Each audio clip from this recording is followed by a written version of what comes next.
Hello, everyone. My name is Dr. Brenya Twumasi, and I'm here today to present a very difficult and rather horrific topic, that of human trafficking. But before I start, I'd like to give thanks to Dr. Greenway and to St. Mary's University for inviting me. Thank you. So let's begin. So the topic of human trafficking is the most horrific topic.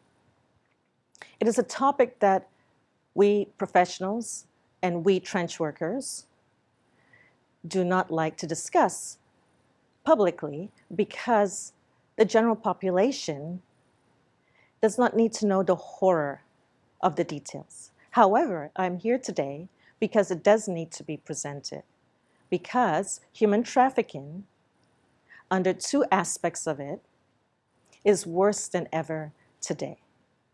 And this is the new year, 2021. So let's get ready to roll. There are 5 parts to what I'm going to present to you. The first part is my background, because you deserve to know that. The second part is what's going on in general around the globe, around the world, including domestically here in the United States. The third part is on statistics. And the fourth part will be a wrap-up, which will be interesting to you. And I missed the fifth part, which is actually the second part and the biggest, my faith. All right, so the first part.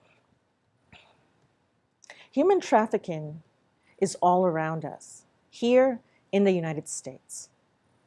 And it's all around us globally, in many different nations. My background when it comes to this topic has to do with how I began, reluctantly.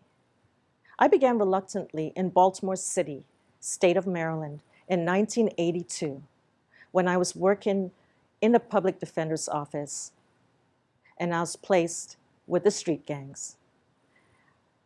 The street gang members needed our support, and so I asked them if they could tell me what they knew about their culture, and they were happy to. So that's how I began this reluctant journey. After that, I came across information from an informant in West Africa about the human trafficking of children there. And I will begin, after I've given you more of my background, to let you know about the story of muted voices. Muted voices meaning they cannot speak. So I will tell you their story. And then I will tell you about where it progressed from there in terms of my background.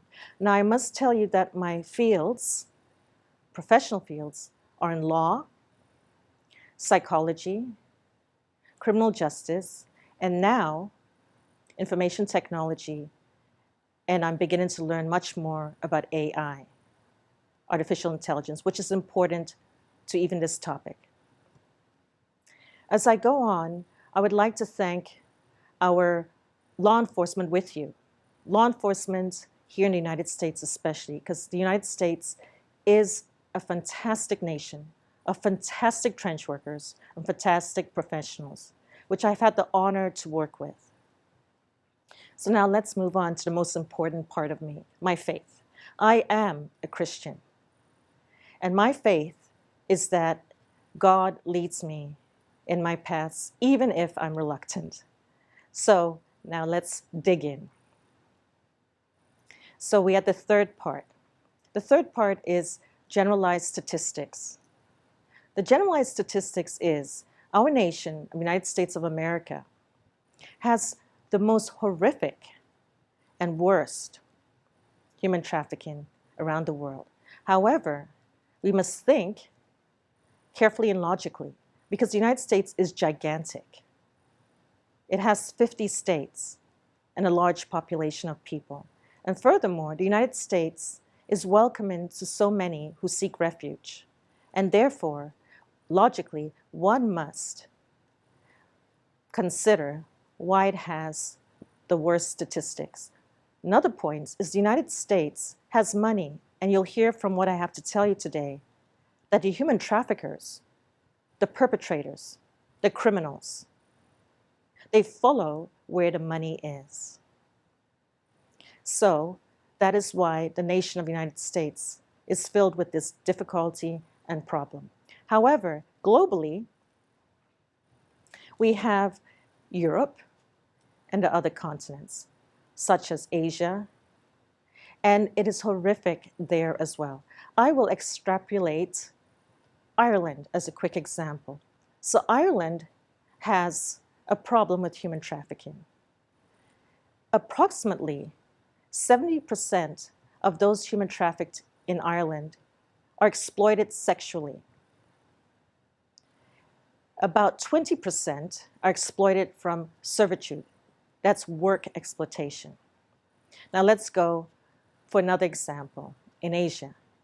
In Indonesia and the Philippines, there is a problem with human trafficking. It is unfortunate to let you know that the human traffickers attract, for money, American men to go on vacation, to exploit within the sexual industry people in the Philippines. Again, remember, it follows the money, because this industry is more than billions of dollars of revenue per year, globally as well as in the United States. So now let's go with me to West Africa. I will not name the countries in West Africa for cultural reasons. So this is what occurred. In 1994, with my agency, the agency I founded, I was in one of the nations, and an informant wanted to speak with me. This informant was the most brilliant and precious and valued girl, 13 years old. And today I am here to give her story. She had given me permission in 1994 to give her story. Her story is, she is a Tuareg person, then a child. The Tuaregs are nomads. They travel from Libya, Sudan, Chad, and Niger. They travel reluctantly when they are human trafficked. So this girl, whose IQ was over the top, brilliant, she had decided to do what I would ask all the victims to do their best to do. She did it. She saw a chance to run, and she ran. She ran and ran behind a car outside a church. And my very good friend, coincidentally, when she went to her car after church service, she saw this girl, and this girl could speak broken English because she's brilliant. And she said, "Help me." My friend immediately understood, which is amazing, and opened the car door and told the girl to jump in. She drove her home, and that's where I met the 13-year-old. The 13-year-old story goes like this. She had a bath as soon as she got to my friend's house because she was filled with dirt and lice and fleas. And she relaxed and she ate because she was hungry and thirsty. And then, this is what she told me. She told me that the human traffickers, the most horrific of people, had taken her when she was 4 years old, as she was walking and playing with her friends in the dry desert area. They'd thrown her in a pickup truck. And when she landed, as a 4-year-old, she saw other children in it. And after that, they brought them to the West Coast. She told me that if they were to talk, they would be killed. That when they slept in warehouses, in rows on the cold floor, this one young boy, younger than her, was a normal young boy, brave. And at nights when he slept next to her, the horrific traffickers came with a cement block, brace yourself, and smashed his head. He died. As a warning to her and to all others, do not talk. She expressed to me that when the girls are older, they are sent throughout West Africa to be wed. When the boys are older, they are sent back to Northern Africa to become horrific militants. So moving along, my dad and wonderful mentors that I have had through blessings have told me this. If you look behind me, you can see a queue, an aisle of many, many people that descend and ascend miles behind me, saying, please, Dr. Twumasi, speak on this for us. Our voices are muted. We had no opportunity to go to school as you did. We had no opportunity to have a restful place to study as you did. Go, go, go. Open the door for us, and we'll follow through. So, I worked for the Sheriff's Department under the clinic in Maryland, the criminal justice correctional facility, reluctantly. At the clinic, I was given the prostitutes that were in treatment, reluctantly. But I did a good job because they're valuable. Everyone is of value, except the perpetrators who are horrific and actually doing evil things. So when I looked at my journey as I was a reluctant trench worker in this particular horrific field, I see it as a calling, not for me, but I mention this to you because our police officers, our correctional officers, our law enforcement, the FBI and others, Interpol, it is a calling for those undercover and all others who are supporting to find you, the victim, who hear from us, as you hear today, that they're calling out, find me, please. They're doing all they can. So today I'm here to represent the voice of the muted. They are gems, they're valuable, they're precious, each one. So, moving back to the statistics. We have a problem on our hands that is more horrific than the general population knows, which is a good thing because you must not think upon horrific things. Those of us who have a calling, have boundaries, we're able to support and help. And there are many people who are supporting and helping. So, here are the legal definitions. I take my time to give you the legal definitions because that is a baseline that you must know. And why you must know it is articles, newspaper articles, magazine articles, and the media, although they are highly trained and wonderful people, they don't give necessarily the correct legal definitions. So it is time for you to know the correct legal definitions, which are actually global definitions. So number one, we will cover human smuggling, which is not human trafficking. Human smuggling, legally, is a contract between the provider and the customer.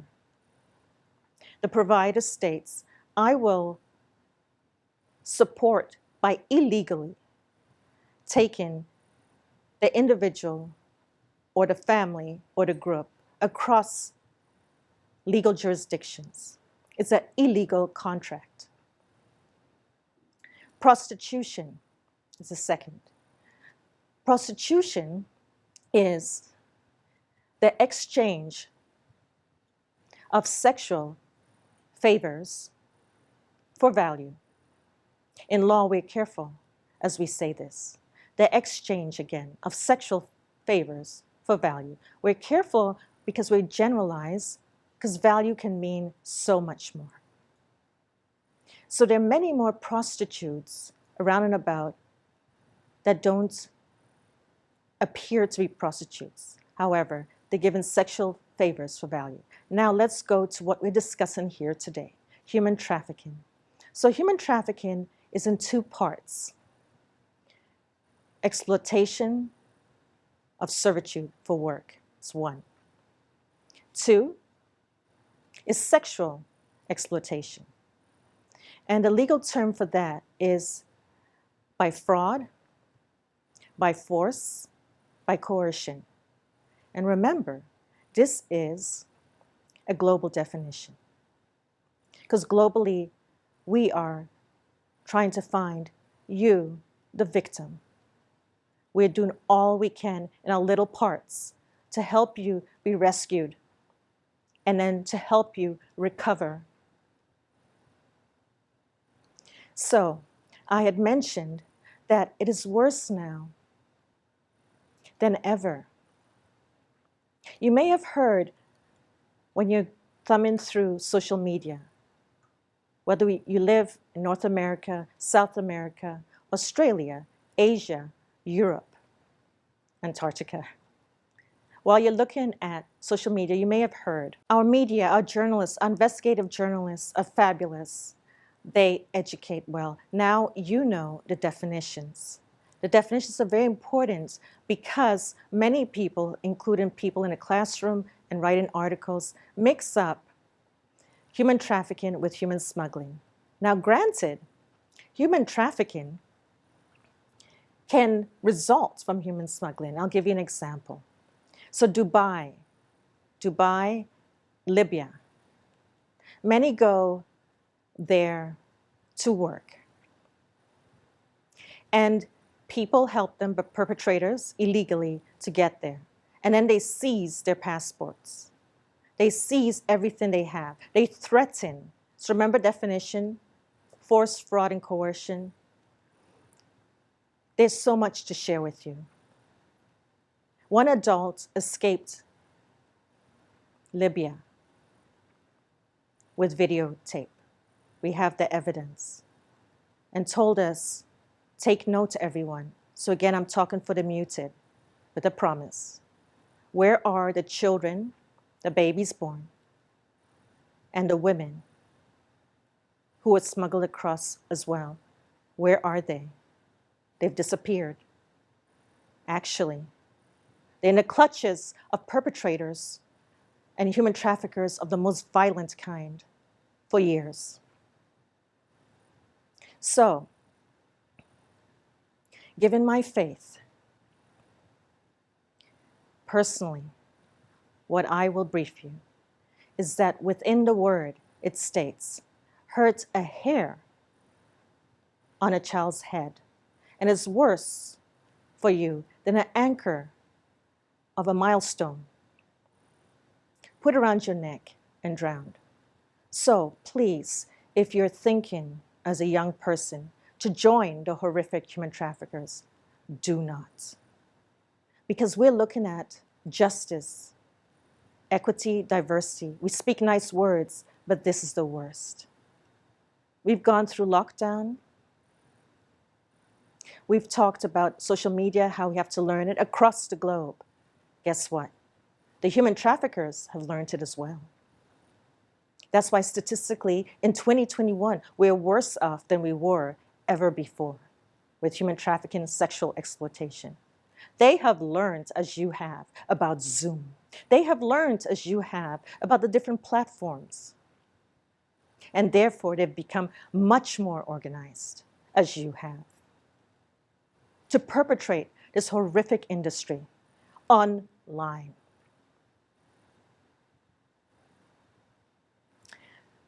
This is a serious problem. That's why I'm here today. Please, no heavenly justice is worse. Therefore, do not join in. Do not. So moving along, there is so much more to share. Much of it is covered information. Other information is open. But you may have compassion fatigue. You may say, what can I do? I don't know what to do to help. I have all these emotions now.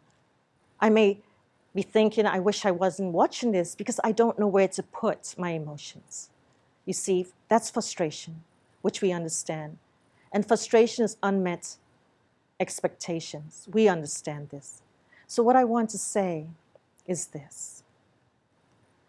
You can start right away, given your particular faith, of praying for those in the field, like I have been, for those in the classroom, like I am now. You can pray for those who we fully respect, big respect, big respect, as my brother says. Law enforcement, intel workers, task forces. You can pray for them. You can give them kudos for what they do. You don't know many of them. So pray for them. That is huge. Please start. Pray for the precious victims. Another horrific item I have to say. The victims range from age babies, to much older. Whichever way they can get money from the horrible men and some women who are seeking the sexual industry for exploitation, for sex. We have talked about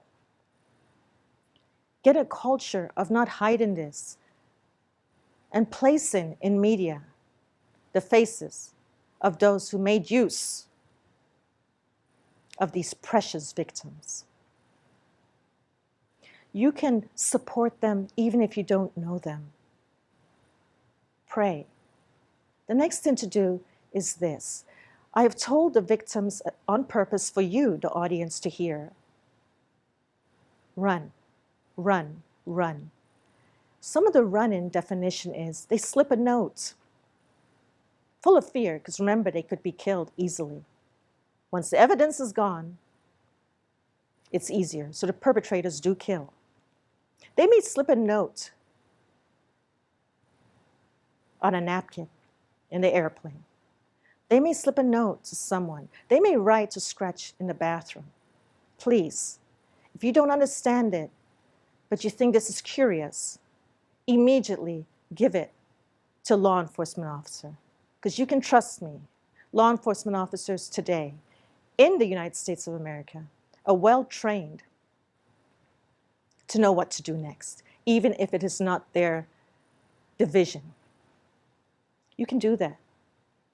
You can begin to see cameras around certain type of human trafficking in terms of work and servitude, many cameras. Just begin to think quietly, keep yourself safe, but begin to think quietly, why are there so many cameras in here? So, you're very helpful. As you know, the general population sees more than law enforcement. Please, do it in a safe way. Because where there's so much money, there's more hurt for those who report. So do it in a safe way. Now, I will go back It's a part of my training. The prostitutes I had as clients were in a treatment house away from their pimps and their madams, away, so they couldn't be found. And they had a graduation, and they invited me. I was so proud of them because of their stories. And I promised to tell this story as well. This is the story that here in the United States and around the world, the traffickers and the pimps, as I've already stated, they follow money. I have said that. So brace yourself. I have another horrific story. The prostitutes taught me that their pimps and madams tell them things like this. The engineers are coming to town. The engineers are going to come to strip club. The engineers are coming to town. Make sure in our meeting that you're pumped up and ready to do whatever you can in a strip club or elsewhere to get money out of their pockets, because the engineers have money.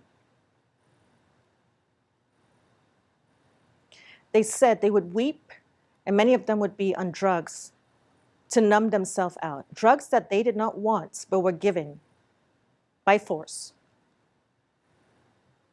by the pimps and madams. And they knew they had to do everything they can to seduce each and every individual engineer that would come in. And then the pimp or madam would say, okay, meeting over, get to work. That's what I can express to you as given permission by muted voice and many muted voices. So you see how critical this issue is, because now they're more organized and they're online. As your students, as students you know, neighbors you know, as you, during this period of 2021, have had to learn quickly, as fast as possible, they have learned as well. And last thing I want to say is they get paid who know online work in a competitive market way with regular engineers and IT people. They get paid either equal or more. So that's why I mentioned heavenly justice. Now, it is an uncomfortable topic to speak about, so I must thank God for speaking for me. I do not want to talk about this horrific topic. So I am looking now at the victim, and I'm going to speak to the victim. Please know this. We love you. You're precious. You're a gem. Your value. And we've heard your cries, and we're looking for you. We're looking for you. And run if it's safe. Run. Now, I will end by looking at the horrific, the most evil of perpetrators, and tell you, stop. We're coming after you.